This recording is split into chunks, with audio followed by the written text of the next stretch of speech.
Assalamualaikum warahmatullahi wabarakatuh. Perkenalkan, nama saya Amirah Febrianti dari 10 TKI 1. Di sini saya akan membacakan teks Payandra Kirab Kanarendran Panganten.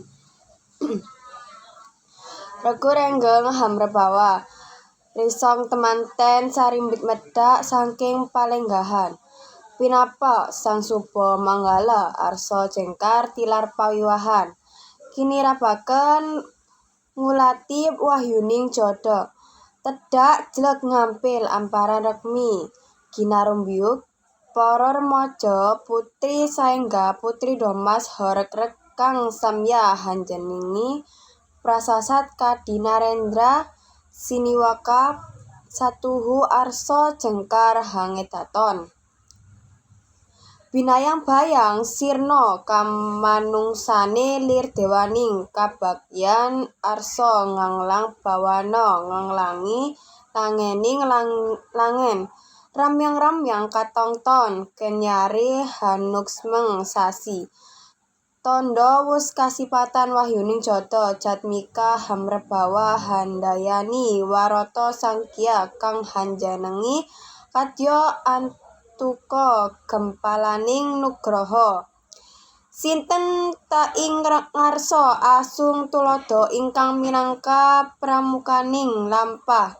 Busana lir panewu mantri matayang rantaya kadi angganing senapati. Lah menika tawarnane sang suba manggala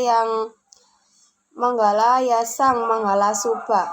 Dasar pideksa sarwa sembadak maksi muda tumaruna wimbuh hambek susila hanaraga lebdareh wileting beksa lampah rantaya anut rarasing wirama hanggung kendel tindake sapecak mangu sapecak tumoleh tansah kardia marang tembene winisuta sandea manawa kasandunging rata kabentusing tawong toang.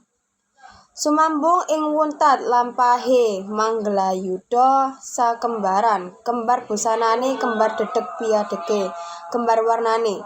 Tinon saking mandrawa kadya jambing sinigar pasuryane sumunar agilar-gilar, ngagem busana sarwi jenar. Mila boten moka lamun para kenya panda komesar handulu baguse satria kembar.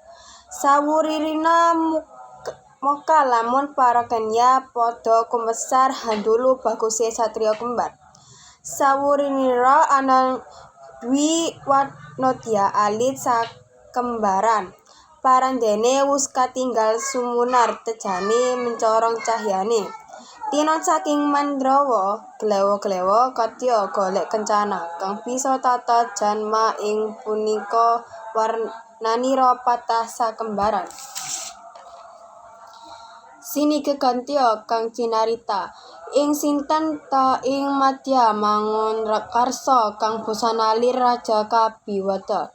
Lah punika ta ingkang dados mustikaning karya memaniking kanda jatining kang rinengga sang temanten kekalih bagus pradipta Gautama kaliyan Rara Sekar Arum lumampa kekanten asta keket-raket renggang gula kumipyur pulut kekalihnya sajak lingsem nanging suka hanggung ngreremetian asta ngraita yen sadaya tamu boten wonten ingkang pirsa kajawi pangendhalawira.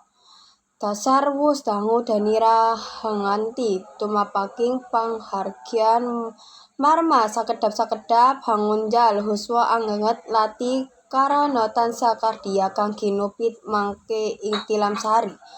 Sawikingnya sang pinanten lah punika ta ibu juru paes dalah ibu pangembaning putra temanten sekalian.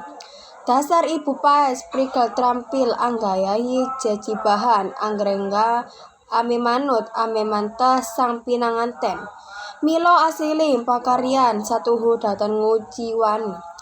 Sawanten ugi ibu pangembaning putra temanten ugi prigel lan pinter noto bales wisma momong putra datan kuciwa lampahira sang pindo raja ginarubyuk para remaja putri estining lir putri domas dasar sadaya sami sulit tieng warni gandes luwis meraati lelewani milanggoni impang ajab menjang dadia putri kang sejati kadya swardi Raden Ajeng Kartini ingkang kasti amung sawiji mugi-mugi benjang winengku satria sejati ingkang kepareng tut wuri handayani lah menika tak ingkang hamingku karya sarimbit garwa hangliring kanan kering sajak sarjo katuju ing penggalih wuningani balu daging tamu balabar dumugi ing pengalih prasasat mboten kenging pineta ing basa sewu bagya dadyasa juga. Terima kasih. Wassalamualaikum warahmatullahi wabarakatuh.